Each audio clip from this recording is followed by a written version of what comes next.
दोस्तों, पहले one day match में भारत ने करी कमाल की गेंदबाजी और इंग्लैंड की टीम हो गई ढेर। जी हां दोस्तों, भारत और इंग्लैंड की टीम के बीच पहला वनडे मैच नागपुर के मैदान पर खेला गया था और इस बड़े मुकाबले में इंग्लैंड की टीम ने टॉस जीत के बल्लेबाजी करने का फैसला किया था और उनका यह फैसला आज के मैच में शुरुआत से ही काफ़ी अच्छा साबित हुआ, क्योंकि इस मैच में शुरुआत से ही फिलिप साल्ट काफ़ी अच्छी बल्लेबाजी कर रहे थे, एक के बाद एक इस मैच में मार रहे थे और बेंटेक भी उनका पूरा साथ दे रहे थे, जिससे इस मैच में इंग्लैंड का स्कोर काफ़ी तेज़ी से आगे भाग रहा था। इन दोनों बल्लेबाजों ने पहले विकेट के लिए 75 रनों की शानदार पार्टनरशिप भी कर ली थी और दोस्तों, फिलिप साल्ट तो काफ़ी तेज़ी से अपने अर्धशतक की ओर आगे बढ़ रहे थे, लेकिन तभी 75 रन के स्कोर पर इंग्लैंड को पहला झटका लगा और रन आउट हो गए थे और दोस्तों, फिलिप साल्ट 26 गेंदों में 3-5 चौके की मदद से 43 रन बनाकर आउट हो गए, जहां इसके बाद इंग्लैंड को अगली ही झटका अगले ओवर में लग गया और दोस्तों, हर्षित राणा ने बेंटेक को आउट कर दिया था और वह 32 रन बनाकर आउट हुए थे। उनके आउट होने के बाद बल्लेबाजी करने हैरी ब्रूक उतरे। एक तरफ तो रूट बल्लेबाजी कर रहे थे, लेकिन इस ओवर में हर्षित राणा ने हैरी ब्रूक को आउट कर दिया था और हैरी ब्रूक अपना खाता भी नहीं खोल पाए थे। हैरी ब्रूक के आउट हो जाने के बाद कप्तान जॉस बटलर इस मैच में बल्लेबाजी करने उतरे और इसके बाद जो रूट और बटलर ने कमाल का प्रदर्शन करते हुए इंग्लैंड का स्कोर 100 रन के पार पहुंचा दिया, लेकिन 111 रन के स्कोर पर रविंद्र जडेजा ने जो रूट को आउट कर दिया था और रूट 19 रन बनाकर आउट हुए थे। इसके बाद बैटिंग करने बैटल उतरे और एक तरफ कप्तान बटलर काफ़ी कमाल की बल्लेबाजी कर रहे थे और उन्होंने अपना अर्धशतक भी पूरा कर डाला था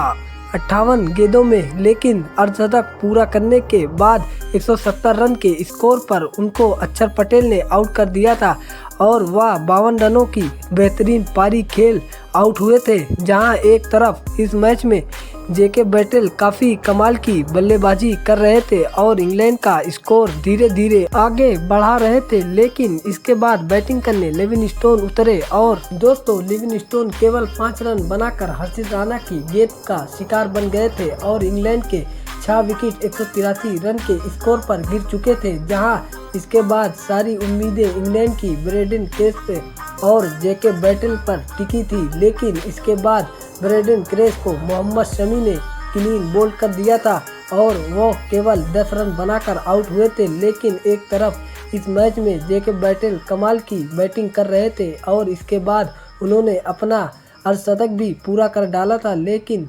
अर्धशतक पूरा करने के बाद ही उनको रविंद्र जडेजा ने आउट कर दिया था और वह 51 रन बनाकर आउट हुए थे। लेकिन इसके बाद बैटिंग करने उतरे जोफ्रा आर्चर, जो कि काफ़ी बड़ी हिट मार रहे थे और इंग्लैंड का स्कोर आखिर में आकर तेज़ी से भाग रहा था, लेकिन इसके बाद आदिल रशीद को रविंद्र जडेजा ने क्लीन बॉल मार दिया था और वह 8 रन बनाकर आउट हुए थे। इसके बाद दोस्तों, कुलदीप यादव ने 248 रन के स्कोर पर इंग्लैंड को आखिर झटका देते हुए साकिब महमूद को आउट कर दिया था और वह 2 रन बनाकर आउट हुए थे, लेकिन जोफ्रा आर्चर 21 रन बनाकर नॉट आउट रहे थे और इस तरह इंग्लैंड की टीम 248 रन बनाकर ऑल आउट हो गई थी। जहां भारत की तरफ से गेंदबाजी में रविंद्र जडेजा और हर्षित राणा को 3-3 विकेट हाथ लगी थी, तो वहीं मोहम्मद शमी, अक्षर पटेल और कुलदीप यादव ने एक विकेट लिया था और अब भारत को यह पहला वनडे मैच जीतने के लिए 249 रन बनाने थे और जब इसके बाद भारत की टीम टारगेट का पीछा करने उतरी, तो जहां शुरुआत से ही जायसवाल काफ़ी अच्छी बल्लेबाजी कर रहे थे, एक के बाद एक चौके मार रहे थे, लेकिन 19 रन के स्कोर पर भारत को बैक टू बैक 2 बड़े झटके लगे। जहां पहले जोफ्रा आर्चर ने जायसवाल को आउट करा और वह 15 रन बनाकर आउट हुए। इसके बाद 19 रन के स्कोर पर यही साकिब महमूद ने कप्तान रोहित शर्मा को आउट कर दिया था, जो केवल 2 रन बनाकर आउट हुए थे और भारत के शुरुआती दोनों ओपनर बल्लेबाज 19 रन के स्कोर पर 2 बड़े विकेट गिर चुके थे,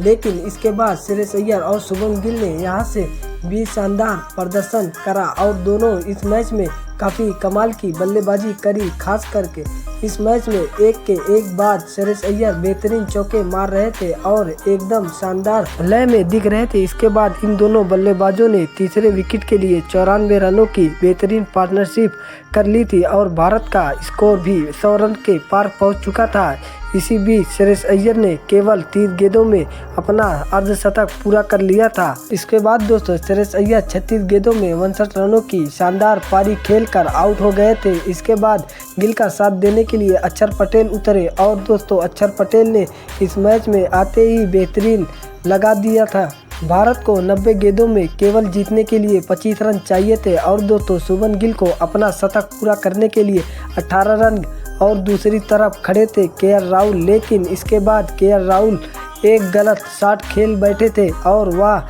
सीधी आदिल रशीद के हाथ में थमा दिए थे और इसके बाद 235 रन के स्कोर पर शुभमन गिल भी अपना जल्दी से शतक पूरा करने के चक्कर में शाकिब महमूद की गेंद पर आउट हो गए थे और दोस्तों शुभमन गिल 87 रनों की शानदार पारी खेलकर आउट हुए थे। उनकी इस पारी में 14 चौके शामिल थे, जहां इसके बाद आखिर में आकर रविंद्र जडेजा ने लगातार 2 चौके शानदार मारते हुए भारतीय टीम को जीत दिलवा दी और भारत की टीम यह मुकाबला 4 विकेटों से जीत गई है, जहां रविंद्र जडेजा ने 12 रन बनाकर नॉट आउट रहे थे। दोस्तों अगर वीडियो अच्छी लगे तो वीडियो को लाइक करना।